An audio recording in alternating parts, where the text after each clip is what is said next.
भारतीय आकाशमा बिहिबार एउटा दुःखद विमान दुर्घटना हुन पुगेको छ। गुजरातको अहमदाबाद स्थित सरदार वल्लभभाई पटेल विमानस्थलमा एयर इन्डियाको बोइङ 787-8 ड्रिमलाइनर विमान दुर्घटनाग्रस्त भयो। एयर इन्डियाको फ्लाइट नम्बर AI 171 दिउँसो 1:40 दुर्घटनाग्रस्त भएको हो। विमानस्थलको पर्खाल र एयर कस्टम कार्गो अफिसको छेउमा विमान खसेको थियो। विमान खस्दै गर्दा आगो र धुवाँको मुस्लो देखिन्छ।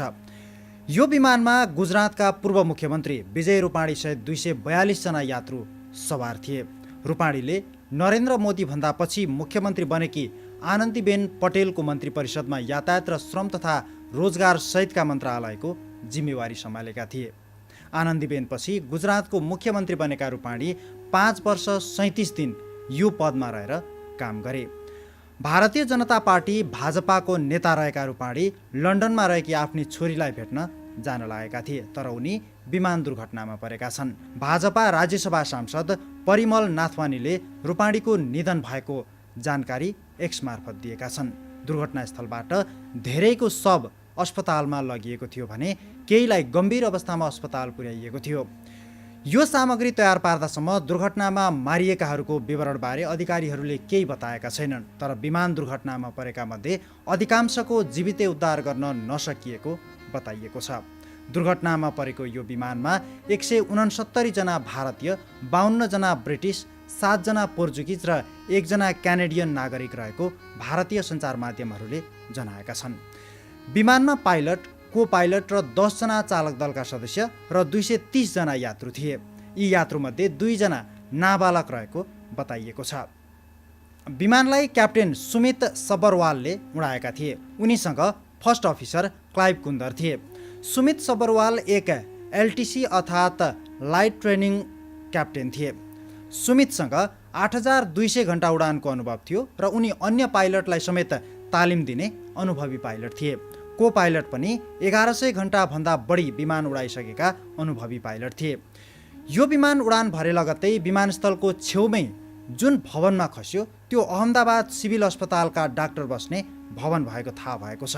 दुर्घटनाका समयमा सो भवनमा 50 देखि 60 जना डाक्टर रहेको बताइएको छ। बोइङ 787-8 ड्रिमलाइनर विमान अमेरिकी बोइङ कम्पनीद्वारा निर्मित विमान हो। यसमा 2वटा इन्जिन हुने गर्छन्, तर यो विमान इन्जिनको प्राविधिक समस्याका कारण दुर्घटना भएको प्रारम्भिक विवरण आएको छ, जबकि विमान उडान अघि यसका सबै प्राविधिक पक्षको जाँच गरिएको हुन्छ।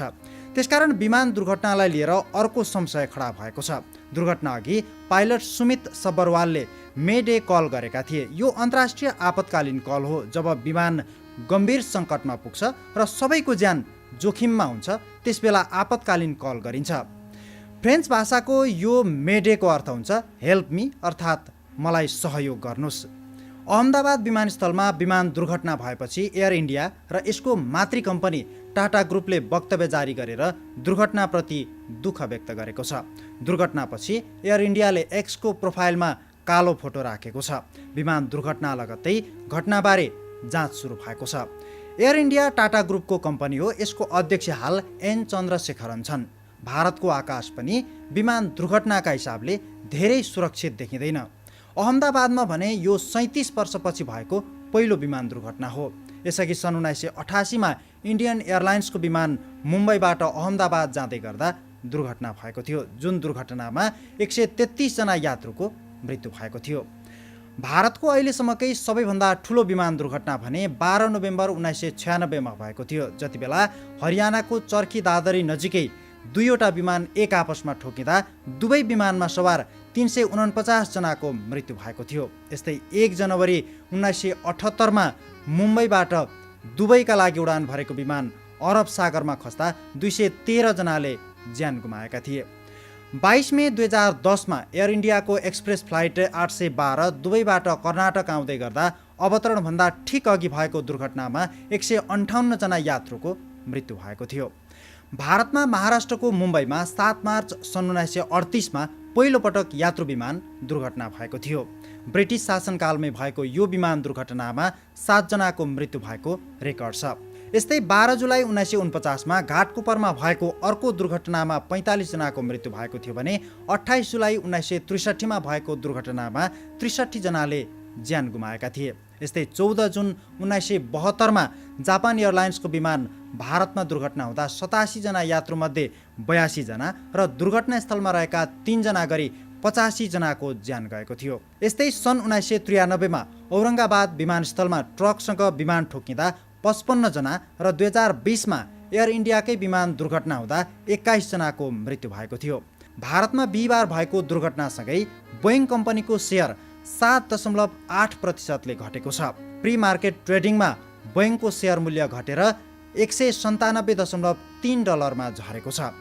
बोइङ 787 ड्रिमलाइनर विमानको डिजाइन गरिएको जीवन अवधि 44,000 उडान चक्र मानिन्छ, अर्थात् यो विमानले 30 देखि 50 वर्ष उडान भर्न सक्छ।